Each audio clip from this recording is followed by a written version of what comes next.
Hello friends, myself Dr. Nidhi Tarbari in my education treasure। मैं आज आप लोगों को नागरिक शास्त्र शिक्षण में उसका आदर्श पाठ योजना कैसे बनानी चाहिए इस पर चर्चा करूंगी। आज हम नागरिक शास्त्र शिक्षण की आदर्श पाठ योजना का अध्ययन करेंगे। सबसे पहले हम पाठ योजना क्रमांक लिखेंगे। तो हमने क्रमांक 1 लिखा है। उसके बाद दिनांक जो हमने 20-3-25 लिखी है।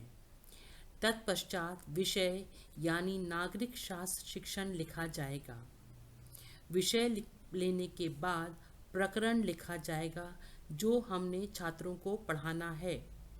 हमने इसे भारतीय संविधान लिखा है क्योंकि हम भारत का संविधान पढ़ाएंगे। हम कक्षा 9 को पढ़ाएंगे तो हमने इसे लिख दिया है कक्षा 9। हमारी समय चक्र जिसे घंटा भी कहते हैं और कालखंड भी कहा जाता है उसे लिखा जाएगा। हमारा समय चक्र दूसरा है। हमारे समय चक्र की अवधि 35 मिनट है, इसलिए हमने 35 मिनट लिखा है। छात्रों की औसत आयु 16 वर्ष लिखी है क्योंकि 9th का छात्र 16 साल का होता है। इसके पश्चात छात्राध्यापक का नाम लिखा जाएगा। जो छात्राध्यापक पढ़ाएगा उसका नाम वहाँ पे आएगा। तत्पश्चात सामान्य उद्देश्य लिखे जाएंगे। छात्रों में देश की आर्थिक, सामाजिक और राजनीतिक मसलों पर तर्क द्वारा निर्णय कर सकने की क्षमता विकसित करना। दूसरा, देश और समाज में घटित हो रही राजनीतिक और सामाजिक घटनाओं के तथ्यों की जानकारी में रुचि विकसित करना। तीसरा, शिक्षार्थियों में अप्रत्याशित स्थिति में अपने अर्जित ज्ञान का प्रयोग कर सकने की शक्ति विकसित करना। चौथा, शिक्षार्थियों को सामूहिक आयोजनों में सक्रिय भाग लेने के लिए तैयार करना। पांचवा, शिक्षार्थियों को परिवार और समाज में स्वयं पर अनुशासित रहते हुए कानून एवं नियम पालन के लिए तैयार करना। छठवां, शिक्षार्थियों को सामुदायिक हित के लिए स्वहित का बलिदान करने के लिए तैयार करना। सातवां, सामाजिक एकता को भंग किए बिना तुरंत सामाजिक परिवर्तन कर सकने के लिए शिक्षार्थियों में चेतना और जिज्ञासा विकसित करना। आठवां, नागरिक गुणों एवं क्षमताओं के विकास में तुरंत निरंतर प्रयत्न करना। किसी समस्या का प्रजातांत्रिक हल ढूंढने के लिए शिक्षार्थियों को तैयार करना। नवां, शिक्षार्थियों में सहयोग, परस्पर सहायता, सहिष्णुता और समाज सेवा के प्रति रुचि विकसित करना। 10वां, पूजा के विभिन्न तरीकों के प्रति सूझबूझ और आदर भाव एवं सहिष्णुता के भाव शिक्षार्थियों में विकसित करना। 11वां, शिक्षार्थियों में संकुचित विचारधारा को त्याग कर विश्व बंधुत्व जैसी विशाल दृष्टिकोण अपनाने की भावना विकसित करना। यहाँ हमने छात्र शिक्षक की सुविधा के लिए 11 उद्देश्य लिखे हैं। आप अपनी पाठ्य योजना में अपनी विषय अनुसार किन्हीं 5 उद्देश्यों को लिखें। आज के पाठ के विशिष्ट उद्देश्य: छात्र भारत का संविधान व उसकी प्रमुख विशेषताओं के बारे में अध्ययन करेंगे। सहायक सामग्री: हम छात्रों के शिक्षण के लिए भारत का मानचित्र व महान सेनानियों का चार्ट का प्रयोग करेंगे। पूर्व ज्ञान में छात्रों को सन 1857 की लड़ाई व भारत की आज़ादी का पूर्ण ज्ञान है। शिक्षण विधि: इस पाठ को पढ़ाने के लिए व्याख्यान विधि का प्रयोग किया जाएगा। शिक्षण प्रविधि: प्रश्नोत्तर प्रविधि इस्तेमाल की जाएगी। प्रस्तावना: पहला प्रस्तावना प्रश्न जो छात्र शिक्षक पूछेगा वह है, भारत को आज़ादी कब मिली। छात्र उत्तर देंगे कि भारत को आज़ादी 15 अगस्त 1947 में मिली। दूसरा प्रस्तावना प्रश्न छात्र अध्यापक पूछेगा कि 15 अगस्त 1947 के पहले किसका शासन था। इसका उत्तर छात्र देंगे कि 15 अगस्त 1947 से पहले अंग्रेजों का शासन था। इसके बाद तीसरा प्रस्तावना प्रश्न होगा, भारत में अंग्रेज कब आए। छात्र उत्तर देंगे कि भारत में अंग्रेज 1600 में आए। चौथा प्रस्तावना प्रश्न है, भारत को आज़ादी दिलाने में कुछ प्रसिद्ध स्वतंत्रता सेनानियों के नाम बताएं। छात्र उत्तर देंगे, भारत को आज़ादी दिलाने में कुछ प्रसिद्ध स्वतंत्रता सेनानी के नाम हैं गांधी, नेहरू, पटेल, बोस आदि। छात्र अध्यापक अगला प्रस्तावना प्रश्न पूछेगा कि B.R. अम्बेडकर कौन थे। छात्र उत्तर देंगे कि B.R. अम्बेडकर संविधान सभा की प्रारूप समिति के अध्यक्ष थे। इसके बाद उद्देश्य कथन होगा जो छात्र अध्यापक करेगा कि आज हम भारत का संविधान एवं उसकी प्रमुख विशेषताओं का अध्ययन करते हुए वर्तमान में उसके महत्व पर प्रकाश डालेंगे। उद्देश्य कथन के बाद आएगा प्रस्तुतिकरण। पाठ को सुविधानुसार 2 अनुवृत्ति में बांट दिया जाएगा। अब प्लान को 4 खंडों में बांट लिया जाएगा।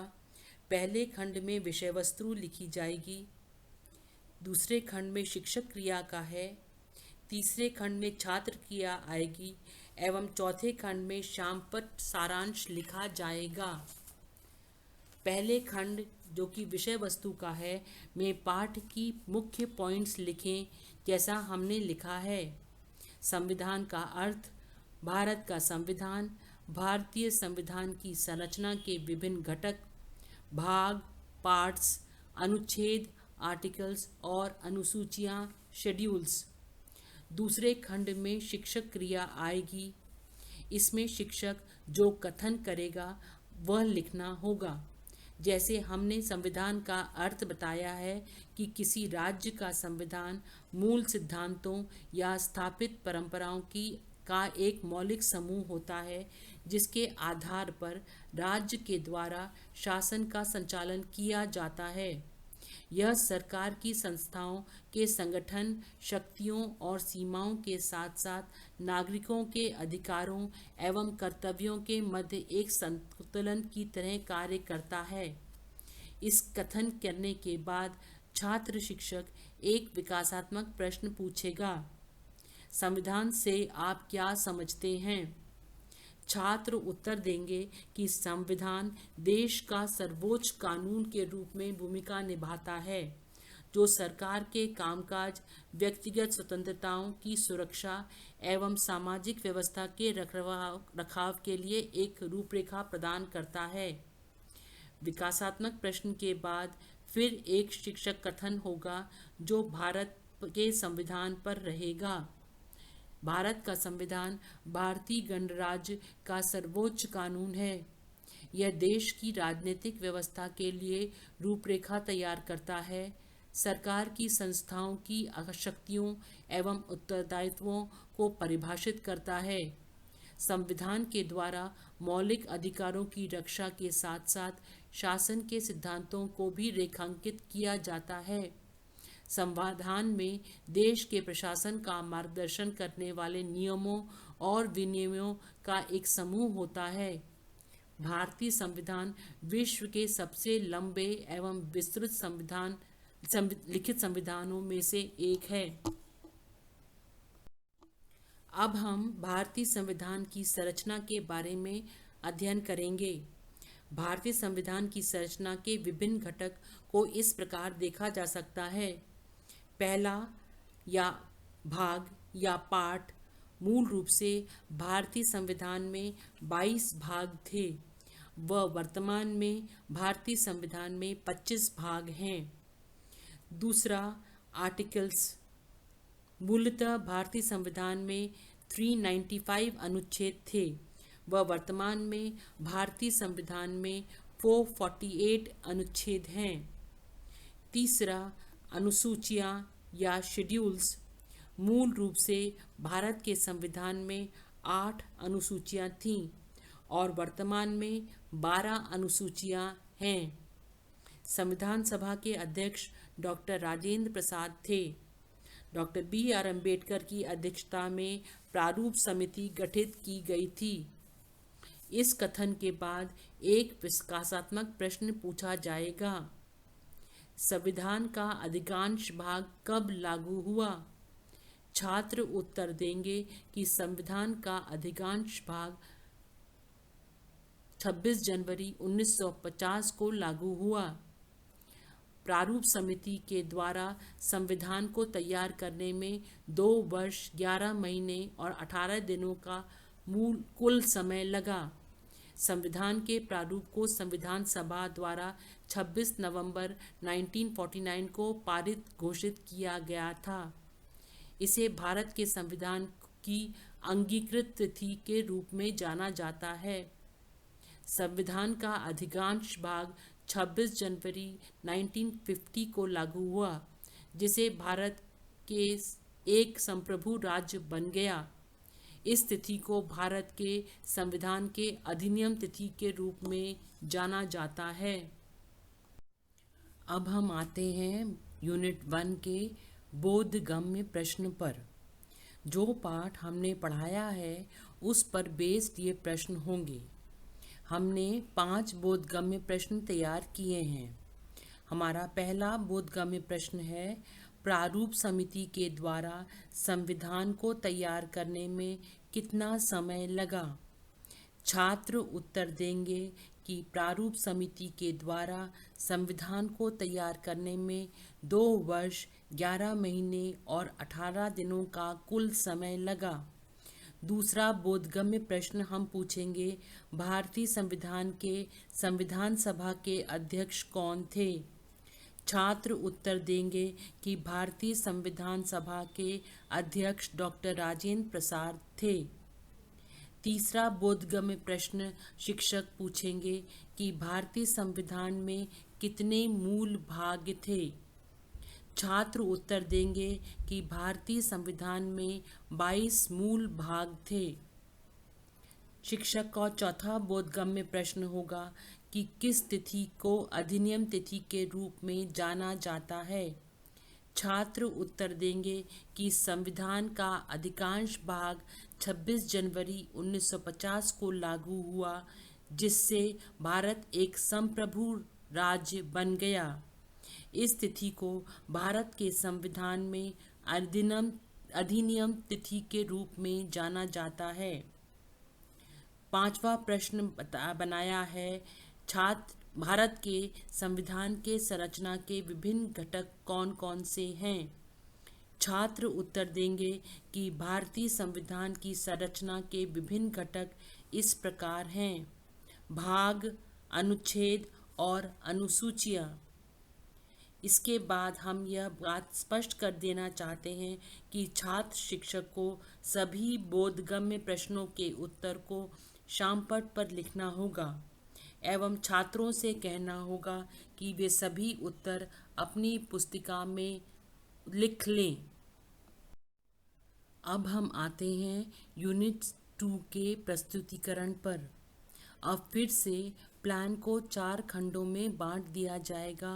पहले खंड में विषय वस्तु लिखी जाएगी, दूसरे खंड में शिक्षक क्रिया, तीसरे खंड में छात्र क्रिया एवं चौथे खंड में शामपट सारांश लिखा जाएगा।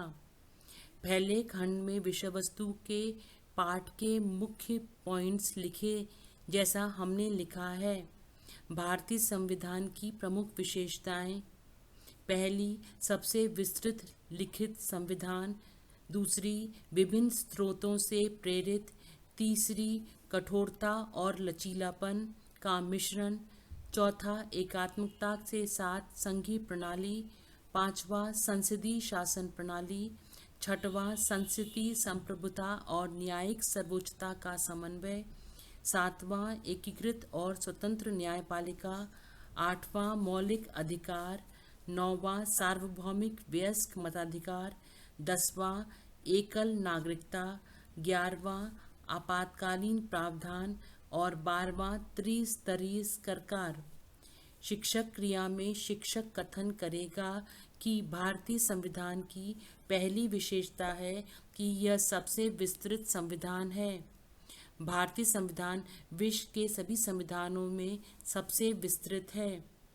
दूसरी विशेषता यह है कि यह विभिन्न स्रोतों से प्रेरित है। मतलब भारतीय संविधान के अधिकांश प्रावधान 1935 के भारत शासन अधिनियम के साथ साथ विभिन्न अन्य देशों के संविधानों के प्रमुख प्रावधानों को संशोधित करके भारतीय परिस्थितियों के अनुरूप अपनाया गया है। इसके बाद एक विकासात्मक प्रश्न शिक्षक द्वारा पूछा जाएगा कि भारतीय संविधान किसका एक मिश्रण है। छात्र उत्तर देंगे कि भारतीय संविधान ना तो कठोर है और ना ही लचीला, बल्कि यह दोनों व्यवस्थाओं का एक मिश्रण है। विकासात्मक प्रश्न के बाद फिर एक शिक्षक कथन होगा जो शेष संविधान की विशेषताओं पर होगा, जैसे कठोरता और लचीलेपन का मिश्रण। संविधानों को वर्गीकृत किया जाता है। कठोर जैसे इसमें संशोधन के लिए एक विशेष बहुमत की आवश्यकता होती है, और लचीलेपन के लिए इसमें सामान्य बहुमत से संशोधन किया जा सकता है। चौथा पॉइंट है एकात्मकता के साथ संघीय प्रणाली। भारतीय संविधान सरकार की एक संघीय प्रणाली स्थापित करता है और इसमें संघ के सभी सामान्य लक्षण होते हैं। हालांकि इसमें बड़ी संख्या में एकात्मक विशेषताएं भी शामिल हैं। पांचवा, संसदीय शासन प्रणाली। भारतीय संविधान ने ब्रिटिश संसदीय शासन प्रणाली को अपनाया है। छठवां, सांसदीय संप्रभुता और न्यायिक सर्वोच्चता का समन्वय। भारत में संसदीय संप्रभुता और न्यायिक सर्वोच्चता के मध्य समन्वय स्थापित किया गया है।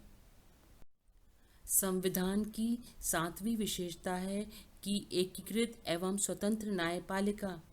भारतीय संविधान के द्वारा देश में एक एकीकृत और स्वतंत्र न्यायपालिका स्थापित की गई है। आठवीं विशेषता है मौलिक अधिकार। भारतीय संविधान में सभी नागरिकों को 6 मौलिक अधिकार की गारंटी प्रदान की गई है, जिससे देश में राजनैतिक लोकतंत्र के विचार को बढ़ावा मिलता है। अब शिक्षक एक विकासात्मक प्रश्न पूछेगा कि किसको वोट देने का अधिकार है। छात्र उत्तर देंगे कि प्रत्येक नागरिक जो 18 वर्ष से कम आयु का नहीं है, उसे जाति, नस्ल, धर्म, लिंग, साक्षरता, धन आदि के आधार पर किसी भी भेदभाव के बिना वोट देने का अधिकार है। विकासात्मक प्रश्न पूछ लेने के बाद फिर से एक शिक्षक कथन होगा जो शेष विशेषताएं बताई जाएंगी, जैसे सार्वभौमिक वयस्क मताधिकार। प्रत्येक नागरिक को जो 18 वर्ष से कम आयु का नहीं है, उसे जाति, नस्ल, धर्म, लिंग, साक्षरता, धन आदि के आधार पर किसी भी भेदभाव के बिना वोट देने का अधिकार है। नेक्स्ट पॉइंट है एकल नागरिकता। भारत में एक संवैधानिक सिद्धांत है जिसके तहत सभी नागरिकों को, चाहे वे किसी भी राज्य में पैदा हुए हों या रहते हों, पूरे देश में नागरिकता के समान राजनीतिक और नागरिक अधिकार प्राप्त हैं। नेक्स्ट पॉइंट है आपातकालीन प्रावधान। भारतीय संविधान में राष्ट्रपति को किसी भी असाधारण स्थिति से प्रभावी ढंग से निपटने के लिए आपातकालीन प्रावधान मौजूद हैं। 12वां पॉइंट है त्रिस्तरीय सरकार। त्रिस्तरीय सरकार का अर्थ है सरकार की शक्तियों और दायित्वों को 3 स्तरों पर विभाजित किया जाता है। केंद्र सरकार, राज्य सरकार और स्थानीय सरकार, जो पंचायतें और नगर पालिकाएं हैं। अब यूनिट 2 के बोधगम्य प्रश्न पूछे जाएंगे। जो पाठ हमने पढ़ाया है उस पर बेस्ड 5 प्रश्न पूछेंगे। प्रश्न 1 है, भारतीय संविधान के अधिकांश प्रावधान कहाँ से लिए गए हैं? छात्र उत्तर देंगे कि भारतीय संविधान के अधिकांश प्रावधान 1935 के भारत शासन अधिनियम के साथ साथ विभिन्न अन्य देशों के संविधानों के प्रमुख प्रावधानों को संशोधित करके भारतीय परिस्थितियों के अनुरूप अपनाया गया है। दूसरा प्रश्न शिक्षक के द्वारा किया जाएगा कि भारतीय संविधान सरकार की कौन सी प्रणाली स्थापित करता है? छात्र उत्तर देंगे कि भारतीय संविधान सरकार की एक संघ प्रणाली स्थापित करता है। तीसरा प्रश्न शिक्षक पूछेगा, भारतीय संविधान में सभी नागरिकों को किसकी गारंटी प्रदान की गई है? इसका उत्तर छात्र देंगे कि भारतीय संविधान में सभी नागरिकों को 6 मौलिक अधिकारों की गारंटी प्रदान की गई है। चौथा प्रश्न शिक्षक पूछेगा कि भारतीय संविधान में राष्ट्रपति को असाधारण स्थिति से निपटने के लिए क्या मौजूद है? छात्र उत्तर देंगे कि भारतीय संविधान में राष्ट्रपति को किसी भी असाधारण स्थिति से प्रभावी ढंग से निपटने के लिए आपातकालीन प्रावधान मौजूद हैं। पांचवा व लास्ट क्वेश्चन शिक्षक द्वारा किया जाएगा कि त्रिस्तरीय सरकार से आप क्या समझते हैं?